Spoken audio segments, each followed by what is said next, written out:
This is Early Exchange with Femi Ayodele. The Early Exchange is all about shaping policy and advancing development with our conversation. Today, we're set to give you the best of programming. And Blessing Aiche. We do hope that you enjoy every time you spend with us here today. The world needs peace. The world needs to come to a round table and find solutions to the pockets of troubles.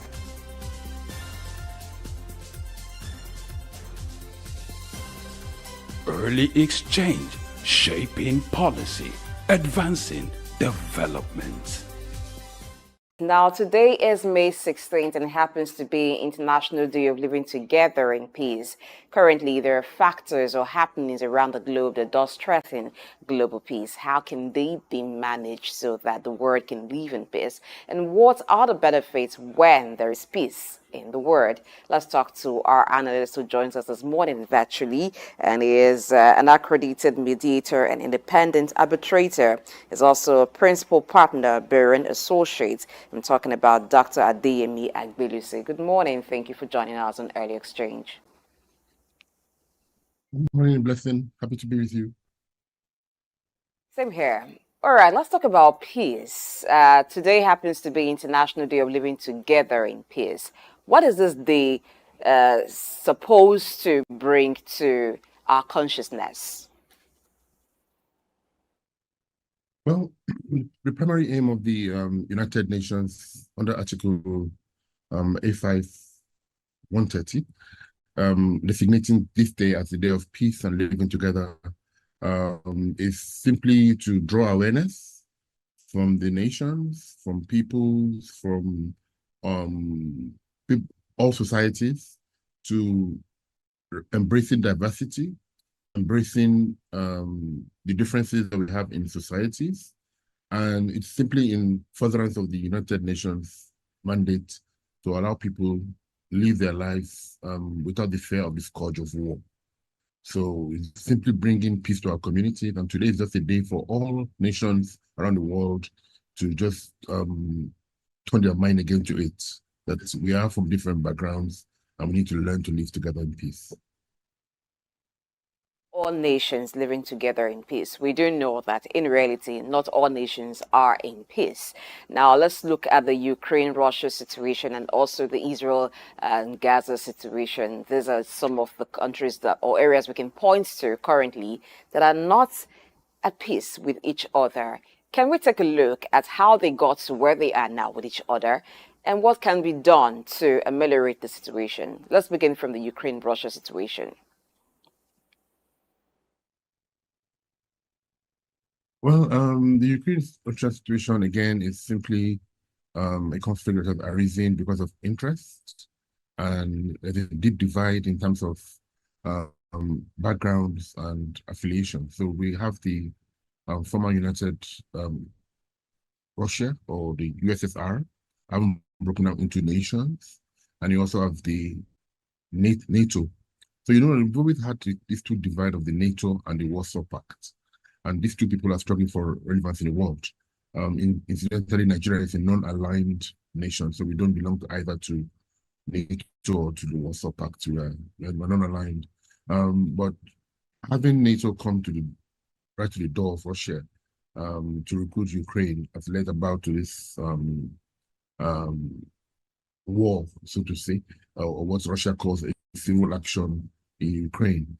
So ultimately, when the guns and the bullets and all the anger has been exhausted, these parties will still have to sit down together and figure out a way to live forward. The war can't last forever.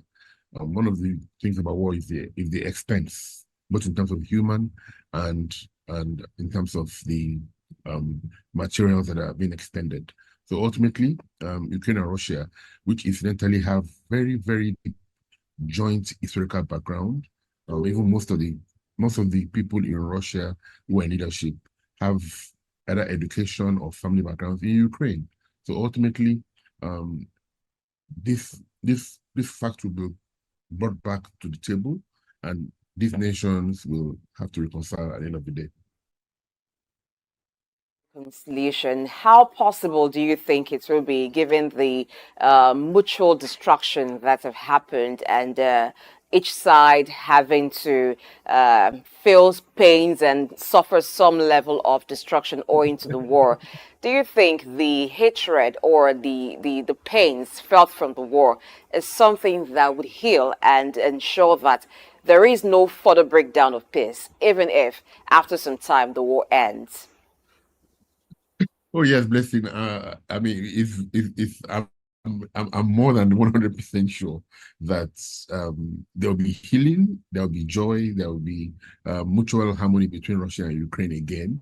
Why? Because like I said, war is very expensive, and currently you have the leadership of Zelensky and Putin. They can't be there forever. So there will definitely come a time when you have new leadership who sees the approach to resolving this conflict of interest in a different way. And again, mothers are losing their sons, children are losing their fathers in this war. There's so much you can do in terms of taking human life that people ultimately will not call for a cessation of hostilities. So in every conflict chat, there's always a point of crisis and escalation, but there's also a point of de-escalation and peace building. That is simply the way conflict runs. No conflict lasts forever. There will always be a way out. So I'm 120% sure that the war in Russia and Ukraine will end and the people will rebuild their lives and move on together. And this will be in their past. However, I wish it to come as soon as possible before more materials and more resources are lost. Just looking at the figure that the United States alone has invested in Ukraine, which will be hitting almost $1 trillion, will tell you that I don't see America putting another $1 trillion in Ukraine. So definitely the war will come to an end. One certain thing about conflict is that there's always a point of de-escalation and then there's a room for peace building. Thing that we've seen in this Ukraine and Russia war, and it's not just for Ukraine and Russia war, even for Israel and Gaza, we find that there is alliance, and you have some countries pitching tent with others. Is that something that should be in a war situation? Should we have a situation where there are those that are for on a particular side and those that are against, rather than actually talking about peaceful resolution? And what are those issues that brings about the segmentation or even the rallying behind certain countries as against others in a war situation or in a conflict situation? Yeah, For instance, in the Israel and the Gaza experience, Israel has borne the brunt of attacks, terrorism, and all the different things that have come from Gaza. But you must know that it's not in the entire region. The Israelis and the Palestinians live together peacefully. The government in Ramallah, which is also part of the Palestinian Authority, works with Israel. Many of the Palestinians are employed in Israel. In fact, if you go to most of the hotels in Israel, it's the Palestinians who work as accounting staff, in the cleaning, the kitchens. I would say almost 7 or 8 out of every 10 taxi in Israel is driven by Palestinians. They have their quarters. They heavily into tourism. Most of the heavy tourist sites, Hebron, Bethlehem, and so many of the other under the Palestinian Authority, they share the income and revenue with Israel. And so the issue in Gaza is a local issue. However, like you have said, there are shadow parties that are enabling that conflict. And of course, you know that you have Iran and other countries there. Again, it's part of their beef with Israel. So they are mainly using that area of Palestine, the Gaza Strip, to pursue their agenda against Israel. So Gaza is the point of the war, but those who are fighting the war are not at the table. They're not actually in Gaza. They're arming them. And so you can look at the reports recently of the amount of tunnels that Israel has taken out in Gaza, running into thousands. Who built those tunnels? Who financed it? And who gave them the ammunition that were in those tunnels? Definitely, you want to produce in Gaza. So it's normal in conflict that you have shadow parties, you have pillars, conflict pillars, that enable the conflict and keep it sustained in order to push their own interest. You also have in people who are benefiting from this conflict in order to further their own agenda. So ultimately, it will come to a time when people will sit down. That's one of the think the Day of Peace talks about. It talks about countries looking at dialogue to promote peace and inclusion. So ultimately, the United Nations and the various world powers will have to look at a way of resolving the issue of Israel. The Palestinian two states proposal has been on the table for years. The peaceful coexistence of the Palestinians with Israel will have to be dealt with either in this generation or in the one to come. And there's no way that this conflict can last. It's lasted for over 76 years. Well, there are wars that have lasted even longer anyway. But ultimately, today call for a look at how do we find reconciliation and how do we maintain all interest in that area. I know a resolution was passed last week at the United Nations to identify and accept Palestine as an independent nation, member nation of the United Nations. I know that proposal will be vetoed, but again, even if it's vetoed, what is the next best alternative? There's always a next best alternative. So if we can't get what we want, what can we get that we can live with? And how do we arrive at it? We should arrive at it with discussion rather than with force. So Article 72/130 of the United Nations calling for the International Day of Living in Peace and Unity Together is simply telling all of us that we can point our minds to creating wealth, sustainable development through peace and not through war and through force. All right, that's looking at the international picture. Let's look at Africa now, talking about fostering peace or living together in peace. Yes, there may not be a warlike situation like it is in Ukraine and Russia across Africa, but we do know that even internally in countries, we have communal clashes. We have even neighboring countries almost to that extent. And even where there is no full-blown war, it's not as if there is a peaceful coexistence as such. Now, how can peaceful coexistence be fostered in Africa? I give you an example.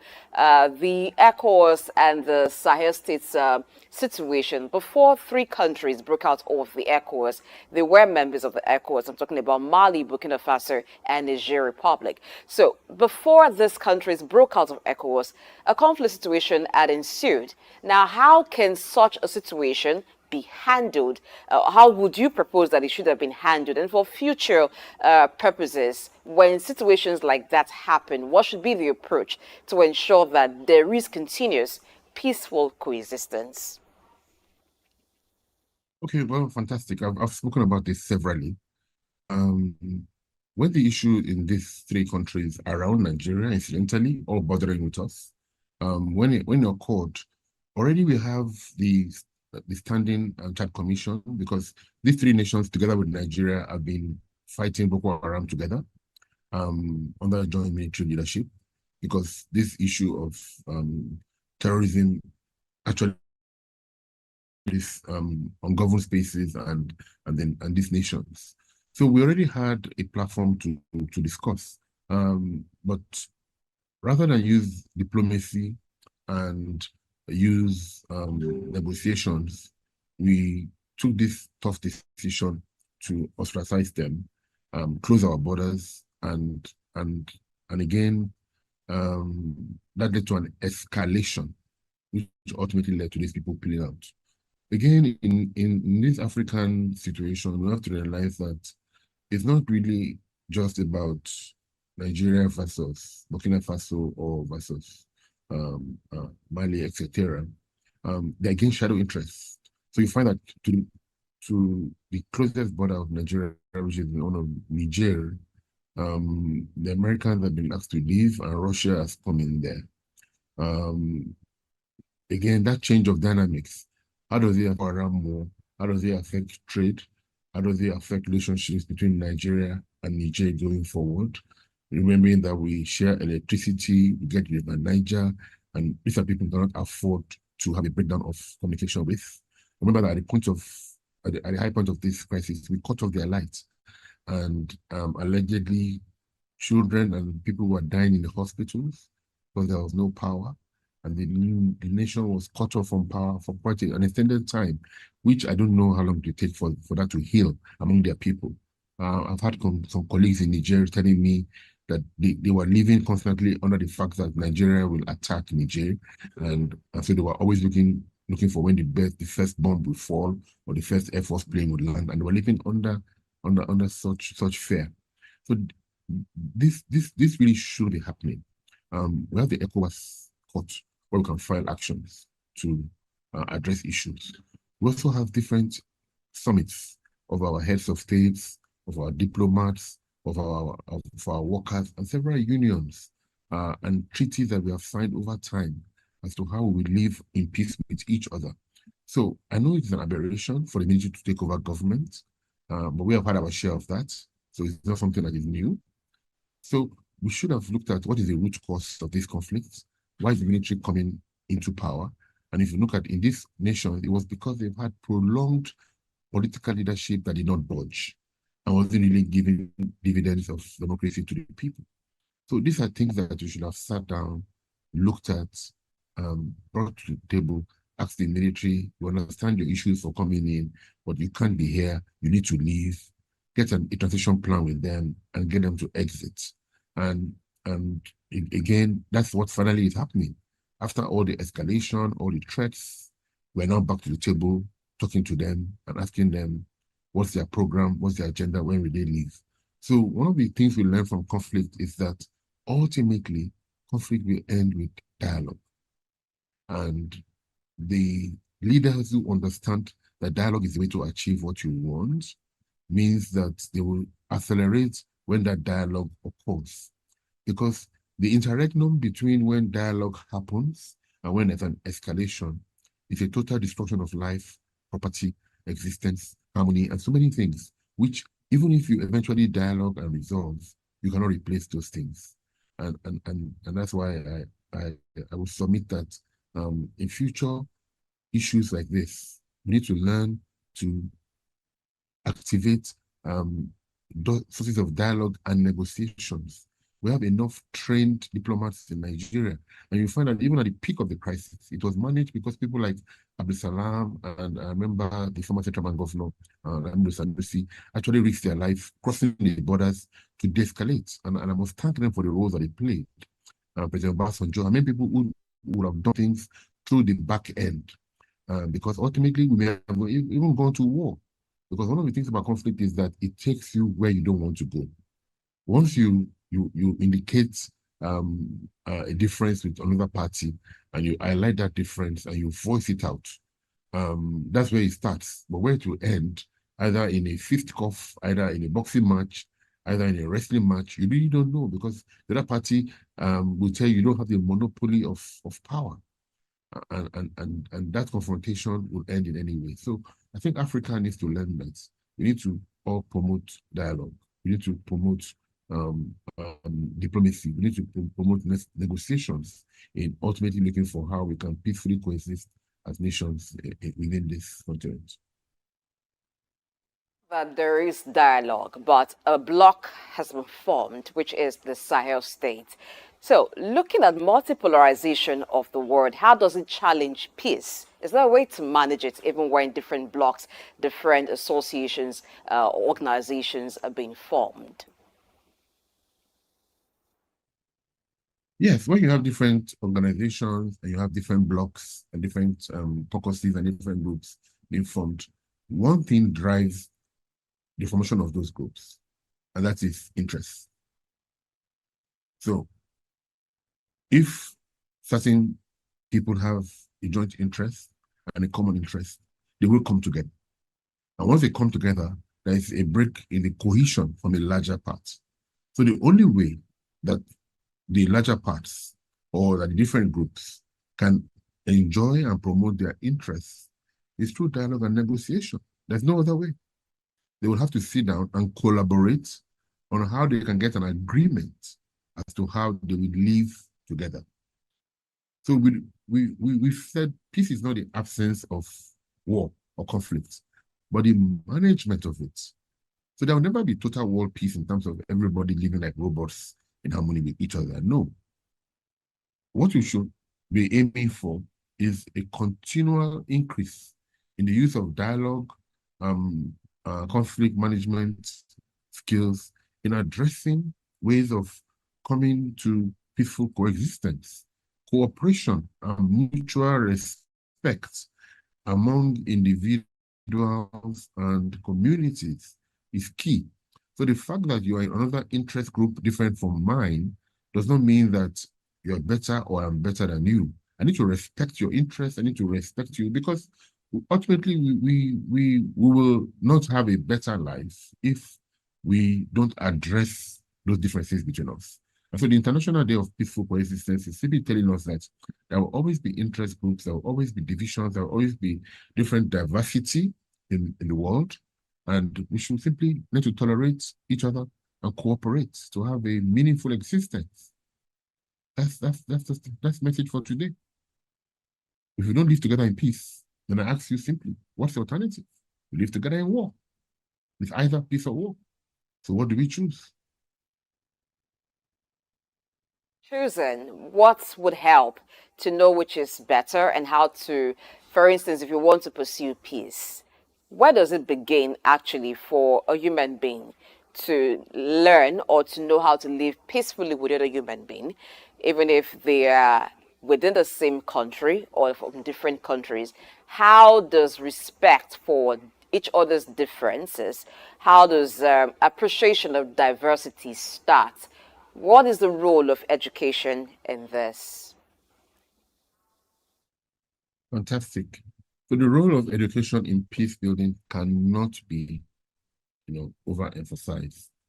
Education plays a very key role in addressing conflicts and in peace building by instilling the value of respect, one, two, empathy, resolution skills. So respect for other people's opinions, properties, even for their spaces, is very, very important.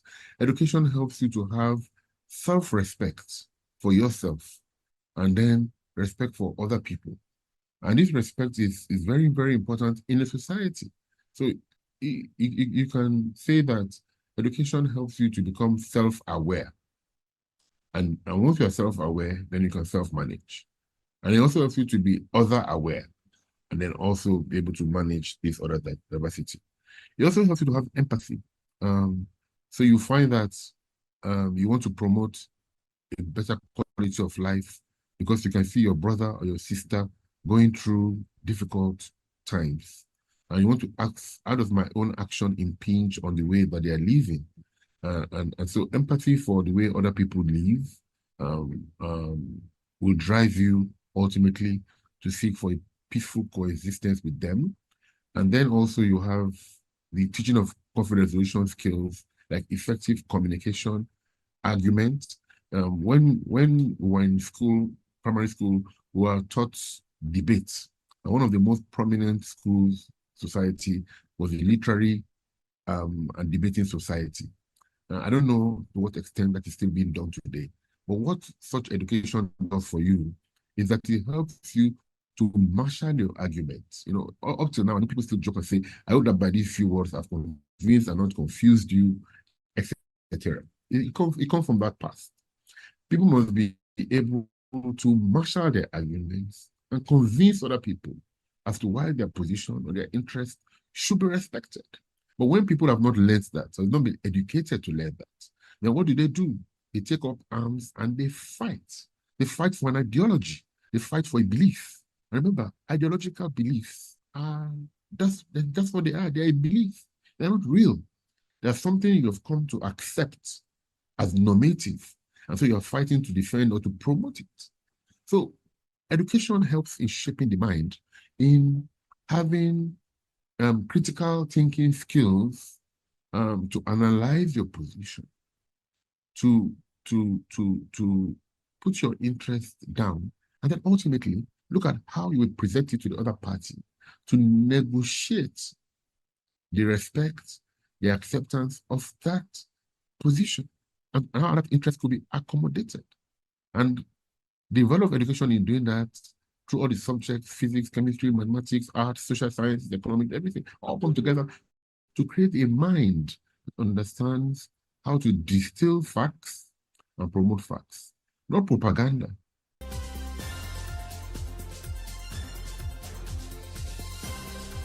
Early exchange, shaping policy, advancing development.